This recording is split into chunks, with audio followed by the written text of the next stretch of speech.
আগে যে পরীক্ষাটা হয়েছিল 16 সালে উনি বলছেন আমি কিছু জানি না, ও আমার নেতারা করেছে, ওরা দুর্নীতি করেছে, আমি একেবারে মানে খুব সততার মানুষ একজন, দেখো বোঝো কিছু অবস্থা। জানতেন না। আজকের পরীক্ষার জন্য উনি প্রেস মিট করছেন, পরীক্ষা কীভাবে হবে বলছেন, অযোগ্যরা কীভাবে চাকরি পাবে সেটাও বলছেন, আর যোগ্যরা রাস্তায় ভিক্ষা করবে সেটাও উনি দেখিয়ে দিচ্ছেন। নিঃসন্দেহে তুই ঠিক কথা বলেছিস। এটাই তো ফিউচার শেখাচ্ছেন। ক্ষমতা ক্ষমতা বেশি দিনের জন্য নয়, এইটুকু মনে করি।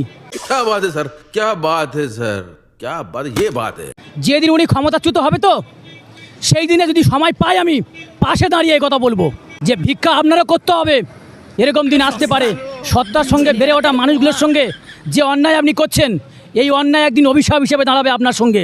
আপনি আজকে যে মেন্টাল প্রেশার দিয়েছেন এই ভালো ভালো সৎ মানুষগুলো, এই মেন্টাল প্রেশার, এই যে যন্ত্রণা, এই যে মানসিক যন্ত্রণা, এর শতগুণ যন্ত্রণা